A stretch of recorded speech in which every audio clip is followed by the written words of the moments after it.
Berapa kali aku nak cakap Realme GT8 Pro dia bukan collab dengan mesin photostat. Ya, aku tahu orang Malaysia kena ricuh ataupun rikuh ni dekat mesin photostat. Tak salah pun, dia memang jenama yang sama. Cuma kali ni Realme GT8 Pro dia collab bahagian kamera, bukan mesin photostat. Dan ini adalah hasil gambar yang aku dah dapat. Ya, dia punya tone memang ke arah klasik lah. Okey, ada beberapa lah hasil gambar yang aku dah tunjuk dekat skrin. Dan yang paling cantik sebenarnya adalah dekat dia punya black and white. Okey, jadi untuk orang menghargai seni, dia nampak dekat sini cantik dia. Dan untuk video kali ni tak banyak pun aku nak ceritakan.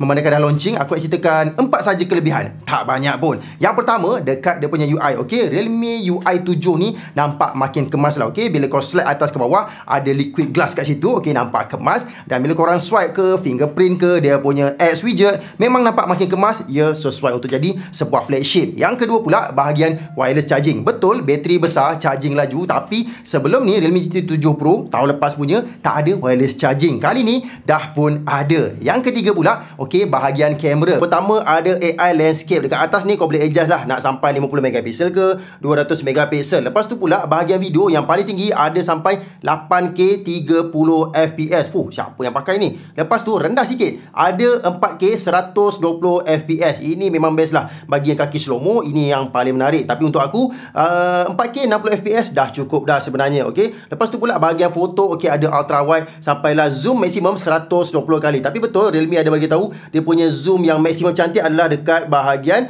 289mm ataupun 12 kali zoom lah. Lepas tu ada juga bahagian recoil ni, okey, ada beberapa switching lens kat sini lah, 28mm, 35mm, 40mm, 50mm. Okey, ada auto, ada pro. Okey, lepas tu dekat bahagian atas ni ada raw, ada JPEG, raw max, ikutlah mana kau nak set up. Okey, lepas tu kat ujung ni kalau kita tekan dia ada, tak silap aku, macam kamera punya viewfinder lebih kurang lah. Okey, lebih kurang sebab aku ni tak pakai sangat bahagian kamera. Okey, ini filter-filter yang ada lah, warna-warna yang dihasilkan. Lepas tu bahagian portrait, okey, macam biasalah, kau boleh adjust aperture. Okey, dan bahagian more, ini yang paling menarik ni. Dekat bahagian pro video, okey, kau akan nampak dekat atas ni ada lock. Okey, ada lock, ada LUT. Okey, ada SDR, record 709 dan juga HDR, HLG. Aku tak tahu HLG tu apa. Yang keempat, yang terakhir adalah dekat bahagian kamera dia yang macam sesumpah ni. Betul, engkau boleh jadi petak, engkau boleh jadi bulat, ikut macam mana kau suka. Tapi aku bagi tahu awal, jangan sampai screwdriver hilang, jangan sampai dua ketul skru ni hilang. Kalau hilang,